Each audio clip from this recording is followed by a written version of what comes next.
Welcome. Settle into your bed, dim the lights, and let your body grow heavy and still. There is nothing to solve tonight, nothing to remember, nothing to do at all. Just a story, softly told, to carry you into sleep. Tonight, we travel back, more than 1400 years, to a quiet desert valley in South America, where a people etched enormous figures into the earth that only the sky would ever fully see.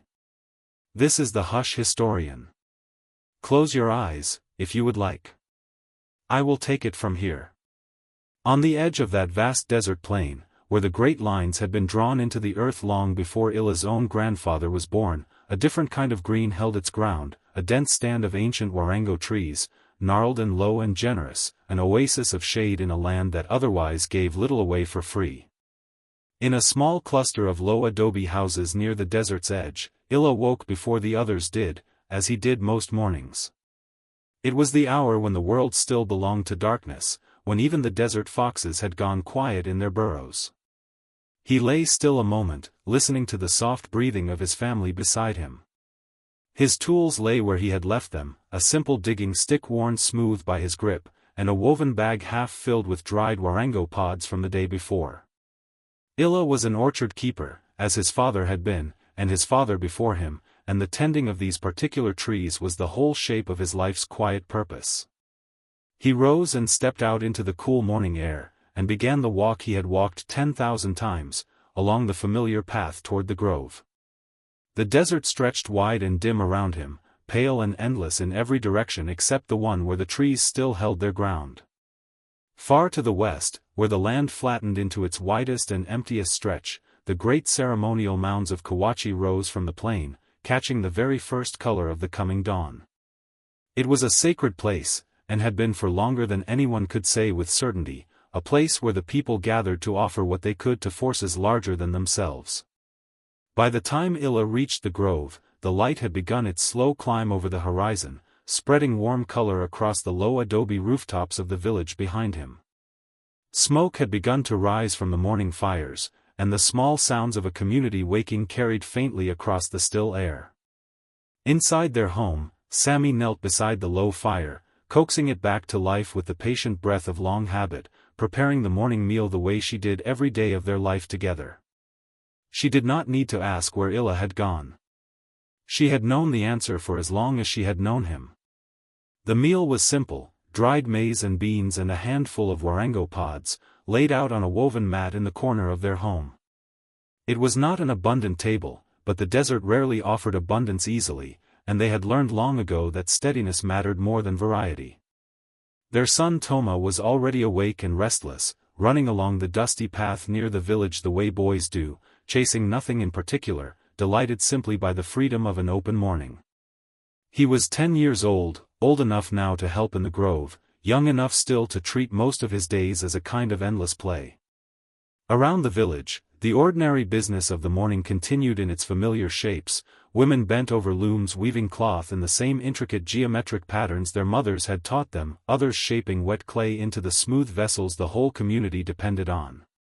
It was a day exactly like the 1,000 ordinary days before it. A length of cotton cloth stretched taut on a wooden loom outside one of the homes, its pattern slowly emerging thread by careful thread, the same repeating shapes that appeared everywhere in this valley, on cloth and pottery and, on a far larger scale, across the desert floor itself. Illa spent the better part of his morning inside the grove itself, moving beneath the thick canopy where the light fell soft and broken through the branches, checking each tree the way his father had taught him to, feeling the bark, judging the health of the roots beneath by things only a lifetime of attention could teach a person to notice. He knelt at the base of one of the oldest trees and brushed away a little of the loose soil, exposing for a moment the thick tangle of roots beneath, roots that reached down and down into the earth, farther than any single person could dig, holding the desert floor together in a grip the surface alone could never manage. He moved among the younger trees his own hands had planted years before, checking their progress, the small satisfaction of watching something grow slowly under careful tending, one of the few certainties a person could rely on in a land this dry and unforgiving. Beneath the grove, hidden from the sun, ran one of the old stone-lined water channels the ancestors had built, carrying what little underground water the desert offered toward the fields that needed it, a quiet marvel of patient engineering that Illa had grown up trusting the way he trusted the rising of the sun. At the grove's edge, where the shade gave way abruptly to open sand, Illa paused as he sometimes did, looking at the sharp line between green and pale, between what the trees protected and what the bare desert simply was on its own, without their roots to hold it. His father Kuntur had told him, more than once, that the grove had reached further in his own boyhood, the trees thicker across ground that was now more open than Illa had ever known it. Illa had heard the telling so many times it had settled into him like an old and familiar song, half memory, half inherited feeling. Kuntur sat now at the desert's edge, on the same worn stone he always chose, looking out over land he had watched change slowly across the whole long span of his life, carrying its memory the way the grove carried its roots, patiently, without complaint. Illa crouched beside Toma that afternoon and pressed a small digging tool into his son's hands, closing the boy's fingers around it the way his own father had once done for him, the same small motion repeated now for longer than anyone could count, a craft handed forward one patient generation at a time. Not far from the village, a group of workers moved slowly across the open desert plain, stretching cord between wooden stakes, marking the beginning of a new line that would, in time, become one more of the great figures etched into this ancient ground, a labor that asked nothing but patience and belief. Where the workers had cleared the dark surface stones away, a long pale furrow now ran straight across the desert floor, vanishing toward a horizon so distant it seemed to belong to a different world entirely, a single stroke in a drawing too vast for any one person to see whole. From a low rise above the plain, Illa could make out, faintly, the enormous curved shape the workers had been laboring over for weeks, a great figure taking form in outline, its true shape visible only to whatever eyes might one day look down from somewhere far above the earth. Along the cleared border of the new line, the removed stones had been carefully stacked into a low, neat edge, the desert's own dark skin set gently aside to reveal the paler ground beneath, patient work done exactly the way it had always been done. At midday, the great mounds of Kawachi drew a small gathering of pilgrims from villages across the valley, drawn by the same quiet pull that had drawn people to this place for generations, seeking whatever comfort or blessing the sacred ground might offer them. Chaska, who oversaw the making of the desert offerings, stood at the edge of the newest line and performed the quiet rituals that gave the labor its meaning, gestures passed down through generations of priests before her, connecting the ordinary work of the hands to something larger than the hands alone could explain. Before her, laid carefully on the sand, sat a simple offering, maize and woven cloth arranged with the same careful attention Illa gave his trees, a small gift extended toward forces that gave the valley its rain, its river, its fragile and uncertain abundance. The villagers gathered quietly around the ceremonial mounds as the sun stood highest, a whole community briefly still together in the same reverent pause, before returning, as they always did, to the separate ordinary tasks that filled the rest of their days. By afternoon, Illa stood once more at the boundary of his world, the Warango Grove green and sheltering on one side, the pale open lines etched into bare earth on the other, two different kinds of devotion laid side by side across the same patient desert. He noticed, without quite knowing why the noticing troubled him, an unfamiliar heaviness gathering low on the horizon, dark clouds where the sky was almost always empty and blue, a few of the other villagers pausing in their work to glance upward with the same quiet, wordless unease. It was nothing, surely, Illa told himself, turning back toward home as the light began to soften. The desert had given its rare rains before, and the valley had always managed, one way or another, to receive whatever the sky eventually chose to send it. In the weeks that followed the first unfamiliar clouds, Illa found himself paying a different kind of attention to the grove, the same trees he had tended his whole life suddenly seeming to ask questions he had never thought to ask them before. He walked the boundary between shade and open sand more slowly now, noting, in a way he had not quite let himself note before, how far that boundary had crept inward since his boyhood. It was not a sudden change. He could not point to any single day and say, "Here, this is when the grove began to shrink." It was instead the accumulation of 100 small and reasonable decisions, each one made for good cause, each one leaving behind a slightly smaller stand of trees than the one before it. A section cleared here for new maize fields when the village's families had grown. A stand of older trees cut there for firewood during a particularly cold season. None of it, taken alone, had ever seemed like more than sensible use of what the land provided. Kuntur confirmed what Illa had already begun to suspect, sitting with him one evening at the edge of the grove as the light softened toward dusk. "When I was your age," his father said, "the trees reached almost to the old stone marker near the second canal." Illa knew the marker. It stood now well within open, treeless ground, a good distance from where any warango grew. "I do not say this to trouble you," Kuntur added, seeing something shift in his son's face. "The land has always given generously, and it will likely go on giving.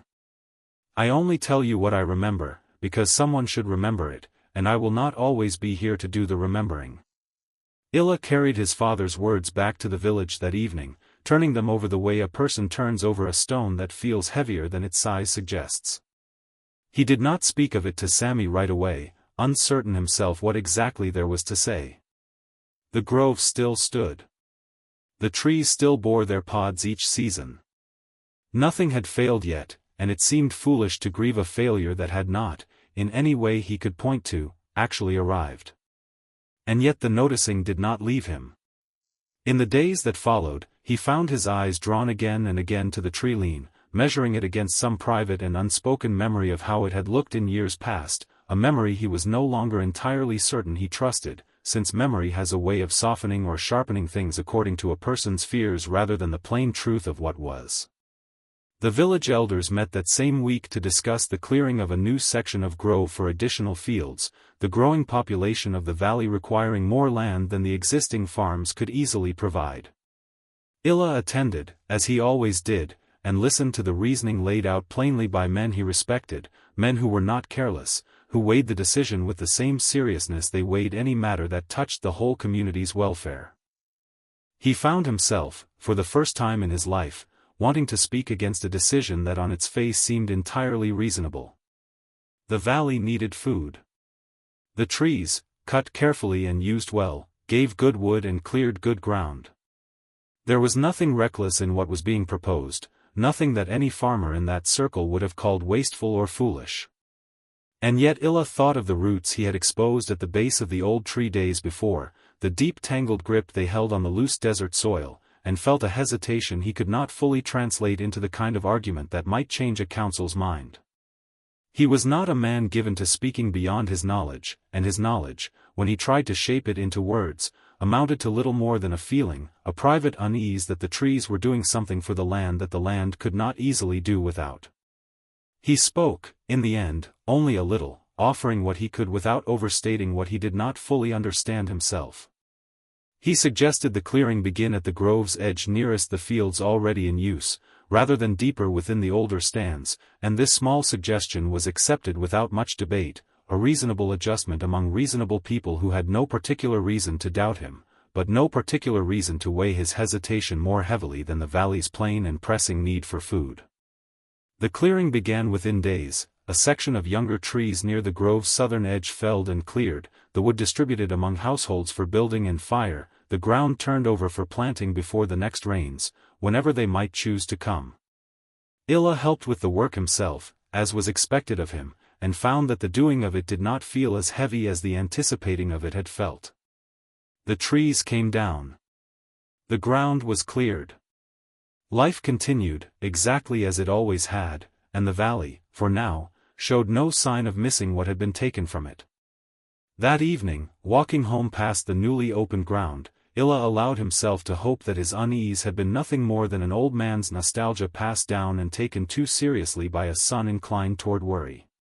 The desert had always given what it could, season after season, generation after generation, and there was no clear reason to believe this pattern would break now, simply because one orchard keeper had grown a little too attached to counting his trees. But he found, all the same, that he could not entirely set the feeling down. It sat in him quietly through the following days, neither growing louder nor fading away, a small and patient companion to his ordinary work, waiting, perhaps, the way the desert itself seemed to wait, for whatever would eventually come to prove it right or wrong. The dry season that followed brought its usual hardships, the sun pressing harder against the valley with each passing week, the irrigation channels running thinner than they had the year before. This too was not unusual. The desert's rains had always come unevenly, generous some years and stingy in others, and the people of the valley had built their whole way of life around weathering these long, familiar swings between plenty and scarcity. Illa noticed, walking the grove each morning, that the soil beneath the newly cleared section had begun to behave differently than the soil still shaded by trees. It dried faster, cracked more visibly under the sun, and when the wind rose, as it often did in the late afternoon, a fine haze of loose dust lifted from the open ground in a way it never quite lifted from beneath the warango canopy. He mentioned this to Kuntur, who nodded slowly, unsurprised. The roots hold the ground together, his father said, the way a hand holds sand that would otherwise slip through open fingers. Take away the hand, and the sand goes wherever the wind decides to send it. It is not a punishment. It is simply what the land does, once we remove the thing that was helping it stay in place. Illa thought about this explanation often in the weeks that followed, watching the cleared ground grow paler and looser with each dry, windy afternoon, comparing it, almost without meaning to, against the darker and firmer soil that still lay protected beneath the older trees. The difference was not dramatic. It was the kind of difference a person had to be looking for in order to see it at all. But once seen, it was difficult to unsee. The village continued its ordinary rhythms regardless, the fields planted and tended, the desert lines maintained and extended in their slow ceremonial way, the looms and the pottery wheels turning out their steady goods, the whole patient machinery of a community that had survived many hard seasons before and expected, without much second thought, to survive many more. Toma grew steadily that season, spending more of his days now genuinely working beside his father rather than simply playing at it, learning to read the health of a tree by the color of its leaves, the give of its bark, the particular way its roots responded when the soil around them was tested with a careful hand. He took to the work with an ease that pleased Illa deeply, a quiet continuation of the same patient line of knowledge that had passed from Kuntur to Illa and now, in its unhurried way, from Illa to his son. Sammy, for her part, noticed the changes in her own way, through the cloth she wove and the clay she shaped, materials drawn from a land that seemed, in small and hard-to-name ways, a little less generous than it had been in years past. The cotton grew a little thinner some seasons. The clay required a little more careful working to hold its shape. She did not speak of these things as omens, only as the ordinary shifting difficulties any household learns to manage across the years, but she noticed them, the way a person notices the small changes in someone they have lived beside for a very long time. Late in the dry season, an unusually strong wind swept through the valley for the better part of 3 days, and Illa watched with a discomfort he did not fully share with anyone, as the loose soil of the cleared fields lifted in visible sheets, drifting toward the older grove and settling in a fine pale layer across ground that had never before worn such a coating. The warango leaves themselves grew dusty, dulled beneath a coat of the very earth that should have remained beneath them. When the wind finally settled, Illa walked the boundary once more, brushing the dust from the nearest tree's lower branches with his own hand, and found himself thinking, not for the first time, of the great desert lines the priests maintained with such careful, patient devotion, wondering whether the valley's people had perhaps grown so skilled at shaping the visible face of their world that they had stopped attending closely enough to what lay quietly beneath it. He did not raise these thoughts again with the council.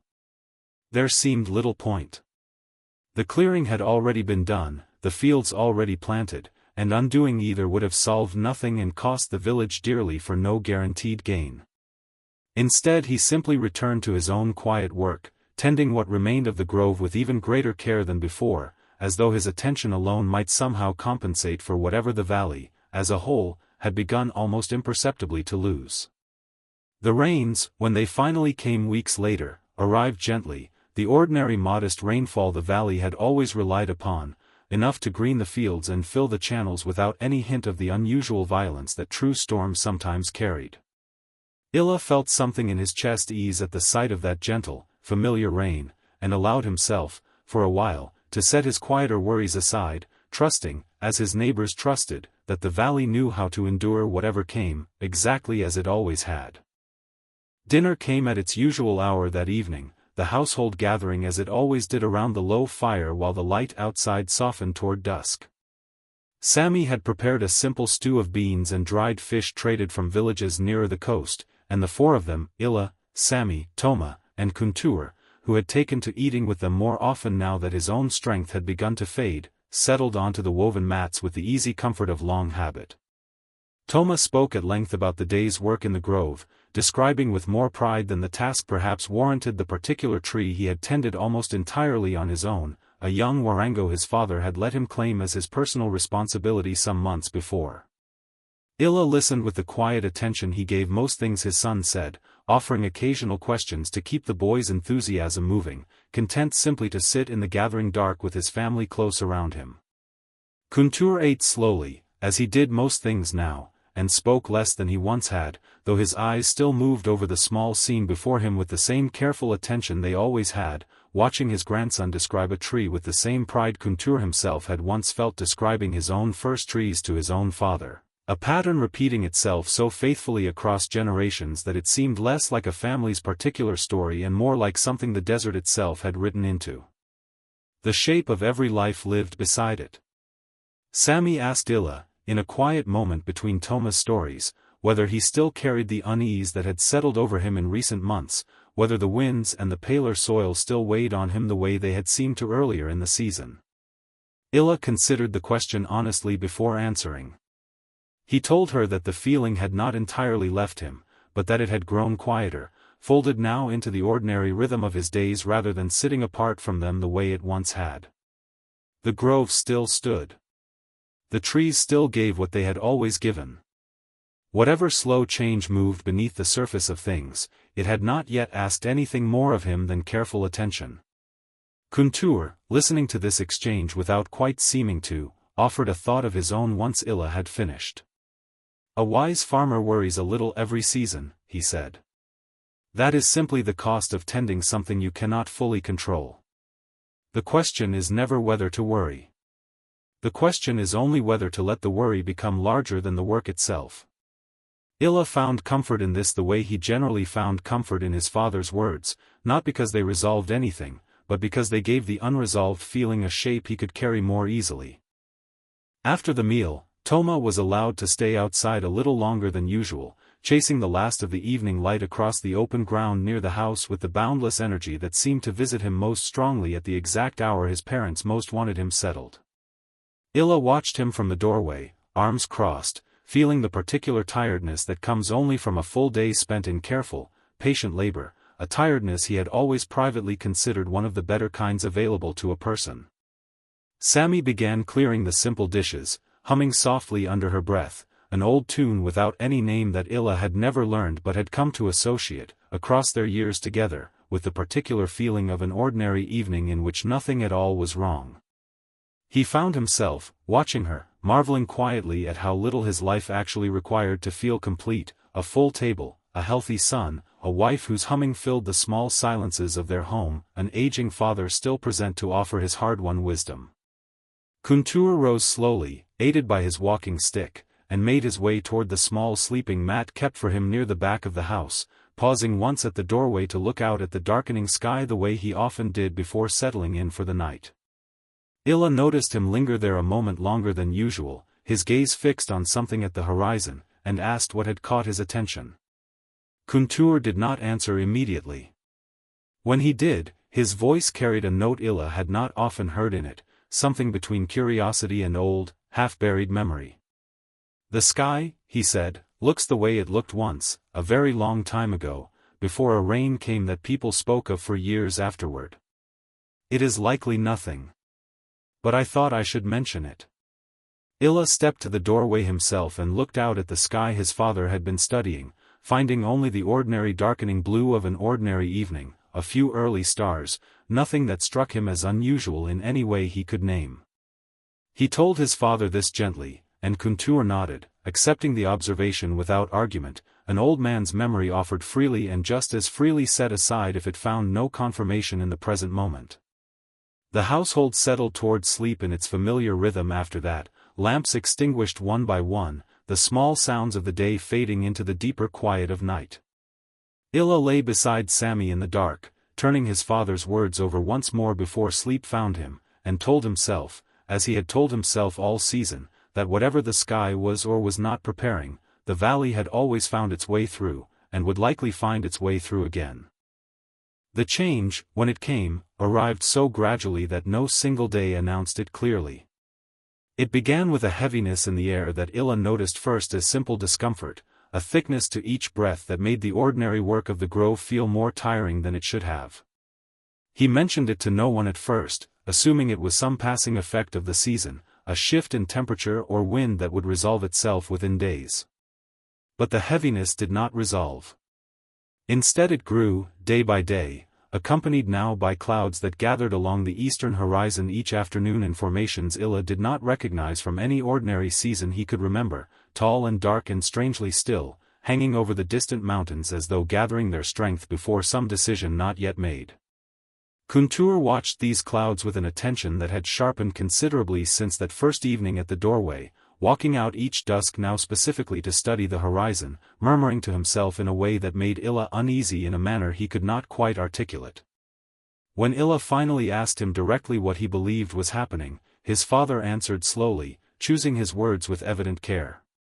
"There is an old telling," Kuntur said, "passed to me by my own grandmother, of a season when the rains did not come gently as they always had, but arrived instead all at once, violently, after years of insufficient rainfall had left the ground unable to hold what fell upon it.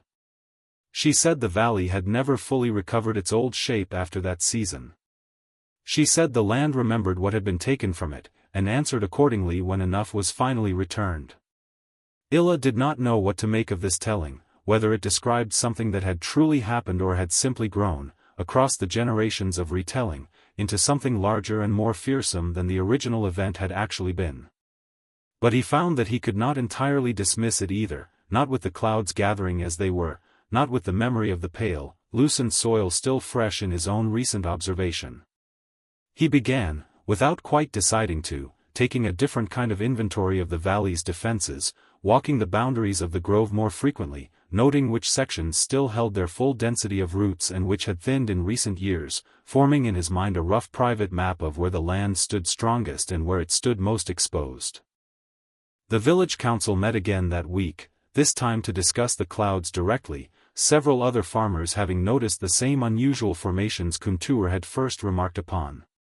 The discussion was calm, as most such discussions were, the valley's people accustomed to weathering uncertainty without excessive alarm, but Illa noticed, listening, that the calm carried a slightly different texture than usual, a watchfulness beneath the steadiness that had not been there in previous seasons. Chaska attended this gathering as well, and spoke of increasing the offerings made at the desert lines, a response rooted less in practical defense than in the deep conviction, shared by nearly everyone present, that the valley's fortunes were bound up with forces that ritual and reverence could still meaningfully influence. Illa found himself uncertain what to think of this, respecting the tradition deeply while also feeling, in the private quiet of his own mind, that no offering however sincere would change how much rain a cloud actually carried within it. He kept this thought to himself, as he generally did with thoughts that ran against the grain of the community's shared understanding, and instead offered what practical suggestion he could, proposing that the households nearest the most exposed, most recently cleared ground consider moving their most valuable stores to higher, more sheltered locations, simply as a precaution that would cost little and might, if the clouds proved to be nothing, be easily undone. This suggestion was accepted more readily than his earlier hesitation about the clearing had been, perhaps because it asked for so little, a small effort against an uncertain but not yet disproven risk. Households began quietly moving their grain and their finest woven goods to higher ground over the following days, a modest defense against a danger that most people, Illa included, still privately believed would likely pass the valley by, as so many gathering storms had passed it by before. The clouds continued to build through the following week, darker now, and the strange heaviness in the air grew thick enough that even Toma, normally oblivious to such things, remarked on how difficult it had become to run without feeling winded. Illa watched his son with a tightening in his chest he had not felt before, and found himself, for the first time all season, genuinely uncertain whether the valley's old patient confidence would prove, this time, to have been earned. The rain began on a morning that looked, at first, no different from the ordinary showers the valley had always known, a grey softening of the sky, a scattering of drops against the dry earth that most people watched with simple gratitude rather than alarm. Illa stood at the edge of the grove and let it fall against his upturned face, the first real rain in longer than he cared to count, and felt, for a moment, foolish for all the private worry he had carried through the preceding weeks. But the rain did not soften into its usual gentle rhythm. Instead it thickened, hour by hour, the grey sky darkening further until it seemed almost like dusk had arrived many hours early, and the scattered drops became a steady, insistent downpour unlike anything Illa had witnessed in his 40 years beside this land. Kuntur's old telling came back to him unbidden, the memory of a grandmother's warning about rain that did not arrive gently but all at once. By midday, water had begun to move across the ground in ways Illa had never seen it move, small rivulets forming where the cleared, root-bare soil offered no resistance, carrying loose earth downhill in thin brown streams that gathered, as they traveled, into something larger and more insistent.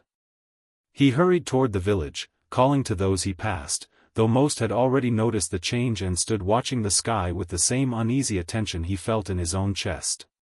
Sammy met him at the doorway, Toma close behind her, both of them already gathering what they could of their stored grain and woven goods, moving them, as the council had suggested weeks before, toward the higher ground behind their home. Illa joined them, working quickly now, the earlier caution that had felt almost excessive suddenly revealing itself as exactly the wisdom the valley would need. Kuntur stood at the doorway watching the rain with an expression Illa found difficult to read, something between vindication and grief, an old man watching a fear he had carried quietly for decades finally, after all this time, proving itself true. He said little. There seemed little use in saying more than he already had. Across the village, others worked with the same hurried purpose, moving stores and children to higher ground, securing what could be secured, watching the thickening rain with the particular fear of people who have always trusted a land that had, until this hour, always seemed trustworthy. The desert lines lay somewhere out on the darkening plain, patient and unmoving, indifferent, as stone and cleared earth always are, to whatever the sky above them chose to do. By late afternoon, the rain had not eased at all, and the streams of moving water across the cleared fields had grown thick and brown and fast, carrying visible amounts of soil now, the very ground itself beginning to travel downhill toward the lower parts of the valley where the village stood. Illa watched this from the higher ground where his family now sheltered, and felt, for the first time in his life, genuinely afraid of the land that had always simply been home. Night fell without any easing of the storm, and Illa stood with his family on the higher ground behind their home, watching by the dim light of a single sheltered lamp as the valley below slowly transformed into something he no longer recognized. The stream that had begun as a thin brown trickle through the cleared fields had swollen now into something wider and faster, carrying with it not just soil but branches, debris, whole sections of collapsed field boundary swept along in its insistent current. Toma pressed close against Sammy's side, more frightened now than Illa had ever seen him, the boy's usual restless energy replaced by a stillness that unsettled Illa more than any crying would have.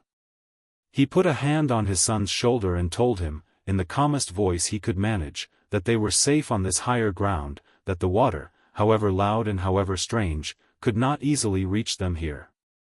Kuntur stood a little apart, leaning heavily on his walking stick, his eyes fixed on the darkness where the grove should have been visible in daylight. Illa moved to stand beside him, and for a long while neither of them spoke, listening instead to the strange new sound the valley made now, water where water had never run, a low continuous roar underlying the steady drumming of the rain itself. Word passed between the scattered groups of villagers sheltering on various points of higher ground that the lower fields, the very fields cleared most recently for planting, had already lost their entire planted crop to the rising water, the loose soil offering no resistance at all against the current now moving through it. Illa thought of the grove, of the older trees whose roots he had always trusted, and found himself praying, in the wordless way a person prays when they do not entirely believe prayer changes anything, that the deeper roots might hold where the cleared ground had so quickly failed.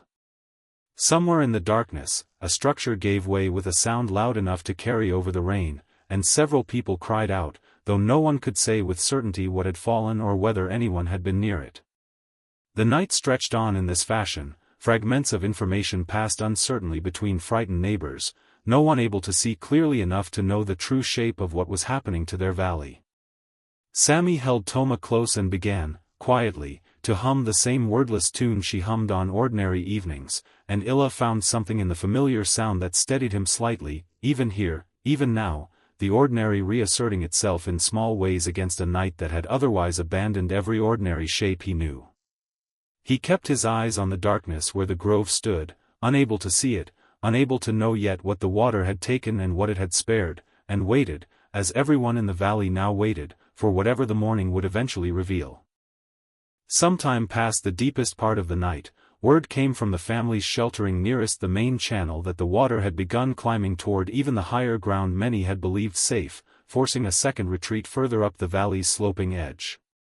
Illa gathered his family quickly at this news, Kuntur moving slower than the rest of them, leaning hard on Illa's arm as they made their way along a path that had, only a day before, been simple and familiar and was now slick with mud and scattered debris. The decision to move further was not one anyone made lightly. It meant leaving behind even the modest shelter they had managed to establish, meant carrying what little they could manage in the driving rain and uncertain footing, meant trusting that somewhere higher, somewhere further from the valley floor, genuine safety actually existed rather than simply another temporary pause before the water found them again. Other families made the same calculation around them, small groups moving in the darkness toward the same higher ground, voices calling out to keep track of children and elders in the confusion, a whole community reorganizing itself in real time around a danger none of them had fully anticipated even a day before. Illa kept one hand on Toma's shoulder the entire climb, unwilling to risk any separation in the chaos of the night. Kuntur stumbled once on the difficult ground, and Illa caught him before he fell, feeling with sudden clarity how frail his father had become, how little margin remained in the old man's strength for a night demanding this much of everyone. They rested often during the climb, longer than Illa would have liked, but there seemed no alternative that did not risk exhausting Kuntur entirely before they reached anything resembling safety. When they finally reached a stretch of ground that felt genuinely secure, well above any point the water had yet reached, Illa allowed himself a single moment of relief before turning his attention to settling his family as comfortably as the circumstances allowed. Others arrived in the same rough area over the following hour, until a substantial portion of the village found itself gathered together on this one exposed but elevated stretch of desert ground, sharing what shelter and warmth could be managed among so many. Chaska arrived among the later groups, her ceremonial dignity somewhat diminished by mud and exhaustion but her presence still offering a kind of steadiness to those around her, murmuring quiet words to frightened children, helping settle the elderly as best she could. Illa found himself grateful for her calm in a night that had otherwise stripped away most of the ordinary comforts he had always taken for granted, and settled at last beside his own family, waiting, as everyone around him waited, for whatever the coming daylight would show them of the valley they had left behind. The rain continued through what remained of the night, though it seemed, by some hours before dawn, to have lost some of its earlier violence, settling into a steadier but less overwhelming pattern that at least allowed for the possibility of rest, however fitful. Illa sat with his back against a rock outcropping, Toma finally asleep against his side, Sammy close on his other arm, and found himself, in the strange stillness of that improvised shelter, thinking less about the danger still surrounding them and more about the ordinary details of the life that danger now threatened. He thought of the grove, of the particular tree Toma had claimed as his own responsibility months before, of the deep roots he had exposed with his own hands and trusted, perhaps too simply, to hold against whatever the sky eventually sent. He did not know, sitting there in the dark, whether that trust had been rewarded or betrayed, and found the not knowing almost harder to sit with than a clear bad answer would have been. Kuntur, settled nearby with a borrowed cloak wrapped around his thin shoulders, spoke quietly into the darkness, not quite to anyone in particular. "My grandmother's telling was true, then," he said. "I had hoped, all these years, that it was only an old woman's exaggeration, softened or sharpened by too many retellings. I see now that I hoped for the wrong thing. I should have hoped instead that we would listen closely enough, soon enough, to need no such proof." Illa did not know how to answer this, and so he simply reached over and rested a hand on his father's arm, offering what comfort presence alone could provide. There would be time later, he thought, for questions of blame and understanding. Tonight asked only for endurance, for the simple continued presence of the people he loved most, gathered close around him on this narrow strip of safety while the valley below continued whatever transformation the water had begun. Around them, other families settled into similar postures of exhausted waiting, murmured conversations rising and falling in the dark, occasional soft crying quickly soothed, the whole gathered community holding itself together through simple proximity and shared endurance. Chaska moved among them still, offering what quiet words she could, though even her steady composure showed, by these deepest hours, the visible strain of a night that had asked more of everyone than any single person could easily give. Illa closed his eyes at last, not quite sleeping but resting in the particular way exhaustion sometimes allows even amid fear, his family's warmth pressed close against him, the sound of rain slowly softening around them, and let the night carry him forward, one slow uncertain hour at a time, toward whatever the eventual daylight would reveal. Dawn arrived gray and reluctant, the rain finally thinning to a light drizzle as the first uncertain light spread across a valley that none of the gathered villagers quite recognized from the vantage point of their elevated shelter. Illa rose stiffly, his body aching from the awkward hours against the rock, and helped Kuntur to his feet before turning his attention to the scene slowly revealing itself below them. The valley floor bore little resemblance to the land Illa had walked his entire life. Wide channels of standing brown water covered ground that had, 2 days before, been planted fields, and the earth itself seemed to have shifted in places, new gullies cut where none had existed, familiar paths simply erased beneath layers of redeposited soil and debris.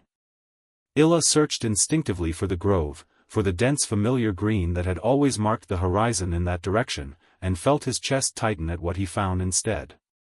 The grove still stood, though diminished, its outer edges, the younger trees planted in his own recent years and the section cleared for fields before that, simply gone, swept away or buried beneath the same mud that had reshaped everything else in its path.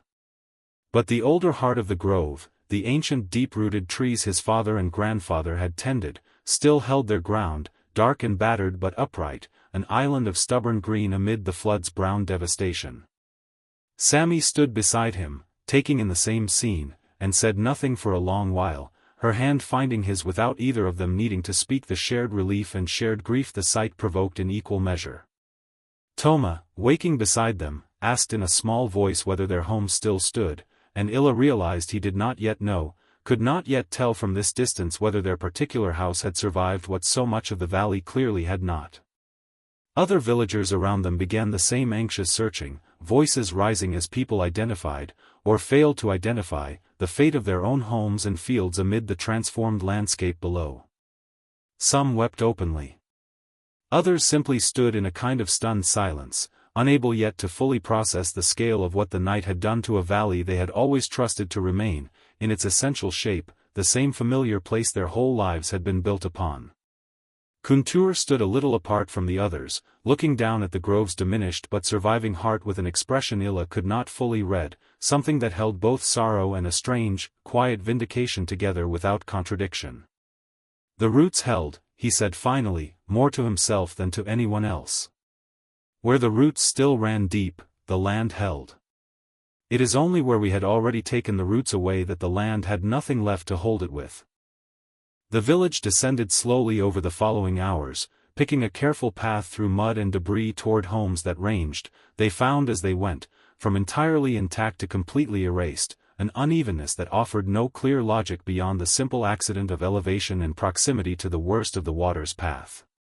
Illa's own home, situated slightly higher than many others, had survived with damage but not destruction, walls muddied and one section of roof collapsed, but standing, salvageable, a shelter they could still return to. Others were not so fortunate. Several families found nothing where their homes had stood the morning before, only churned mud and scattered fragments of what had been their lives, and the sounds of their grief carried across the resettling village in a way that made even those whose homes had survived move quietly, careful not to intrude on sorrow so much larger than their own relief. Illa made his way to the grove as soon as he judged Kuntur and his family reasonably settled, needing to see with his own eyes what the distant morning view had only suggested.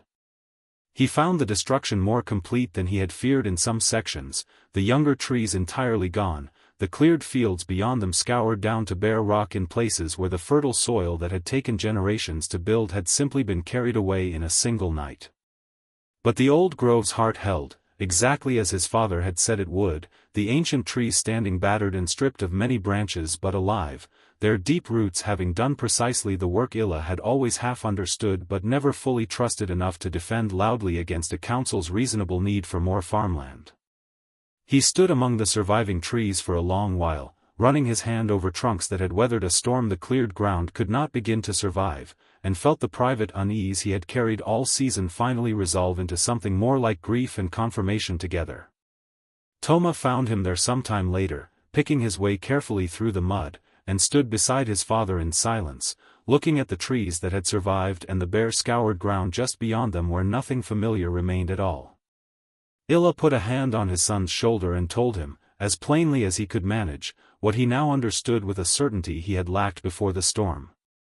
The trees held the land together, he said. Where we kept them, the land held too. Where we did not, this is what became of it. Remember this, whatever else you forget from tonight. In the days that followed the flood, the village turned its full attention to the practical work of recovery, clearing debris, salvaging what stores remained, beginning the slow assessment of how much farmland had actually survived in any usable condition.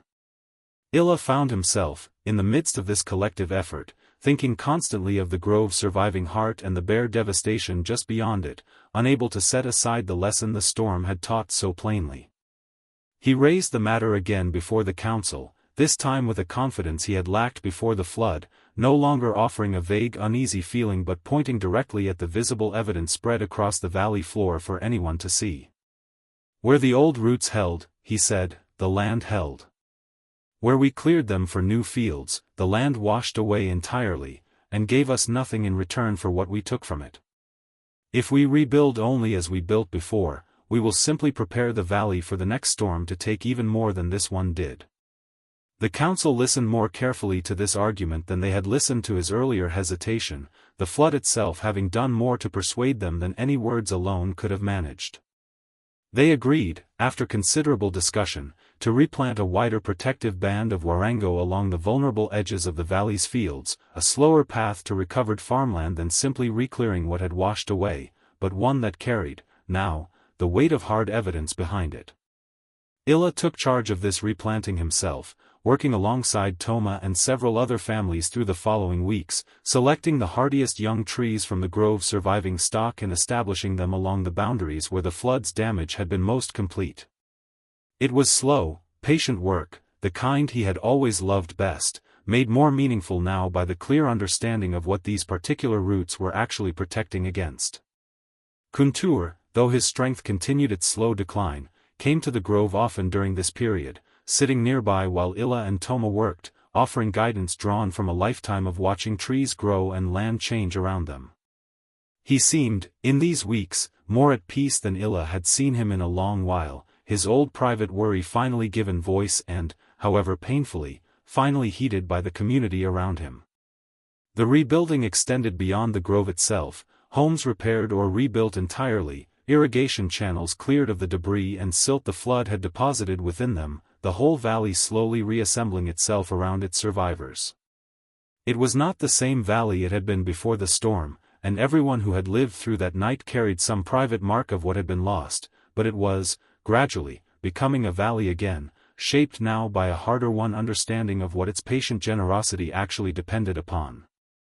As the months passed and the replanted saplings began to take their first tentative hold along the valley's edges, Kuntur's health continued its slow, unmistakable decline, and Illa found himself spending more of his evenings simply sitting with his father, listening to memories the old man seemed increasingly determined to pass on while he still could. These were not new stories exactly, many of them versions of tellings Illa had heard across his whole life, but they carried a different weight now, heard after the flood rather than before it. Kuntur spoke often of his own grandmother, the woman whose warning about violent rain had passed down through the family as little more than an old story until the night it proved entirely true. He spoke of wanting Toma to understand not just the practical craft of tending warango trees but the deeper reason behind the tending, the understanding that the valley's fragile abundance depended on a balance easily disturbed and not easily restored. Toma listened to these evening tellings with an attention that pleased both his father and grandfather, no longer the half-distracted attention of a small child but the genuine engagement of a young person beginning to understand that the stories carried real weight, real consequence, lessons that could not simply be set aside as old people's habitual worrying. He had seen, with his own eyes, what the bare cleared ground had become in a single violent night, and what the deep-rooted grove had managed, even battered, to withstand. Chaska visited sometimes during these evenings as well, bringing news of how the ceremonial offerings had changed in the wake of the flood, the priests now incorporating explicit prayers for the health and protection of the warango groves alongside the older traditional offerings, a formal acknowledgement, woven into the valley's sacred practices, of the practical lesson the storm had taught everyone so harshly. Illa found himself, in these quiet evening gatherings, thinking often of how knowledge moved through a family and a community, how easily a true warning could be dismissed as mere old-fashioned caution until circumstance forced everyone to reckon with it directly, and how much depended, in the end, on whether enough people remained willing to listen closely enough, and soon enough, to the quiet voices carrying memory forward from one generation to the next. Kuntur died the following season, peacefully, surrounded by his family in the same modest home he had lived in his whole long life, and Illa found comfort, amid his grief, in the knowledge that his father's hardest lesson had finally been heard, had finally taken root not just in the replanted trees along the valley's edge but in the understanding of the son and grandson who would carry that lesson forward long after the old man himself was gone. The years that followed moved the way years always move, quickly in the remembering and slowly in the living, and the valley continued its patient recovery beneath the daily business of ordinary life. The replanted warango groves matured gradually along the boundaries Illa and the others had established, their roots slowly reasserting the same quiet protective grip that had saved the old grove's heart during the flood, a living defense the whole community now understood and valued in a way it never quite had before that terrible night. Toma grew into a young man during these years, taking on more of the grove's daily tending as Illa's own strength began its own slow, expected decline, the same patient transfer of craft and understanding that had passed from Kuntur to Illa now passing forward again to a new generation. He carried his grandfather's harder lessons alongside his father's practical skill, understanding both the how and the why of the work in a way that made him, Illa often thought with quiet pride, perhaps the wisest orchard keeper the family had yet produced. The desert lines continued their slow ceremonial maintenance as well, new figures added occasionally to the ancient collection already etched into the plain, the valley's people still drawn to that same patient, reverent labor even as their practical understanding of the land around them had grown more careful, more attentive to the balance between what could be taken and what needed, always, to be left standing. Sami aged alongside Illa through these years, the two of them settling into the particular comfortable rhythm of a long life shared together, watching their son grow into his own responsibilities, watching grandchildren begin to arrive and fill their home with the same restless energy Toma had once brought to it. It was, Illa often reflected in these later years, a good life, marked by hardship but not defined by it, shaped by loss but not diminished into bitterness by it. The valley itself, Illa understood clearly by now, would never again be quite the valley of his own earliest childhood memories, the forest never fully recovering the fuller extent it had once held before generations of gradual clearing had thinned it. But it had found, through hard experience, a more careful balance than it might otherwise have discovered, a community that understood, now, in a way his own younger self had only half grasped, exactly what its fragile abundance depended upon and exactly how easily that abundance could be lost.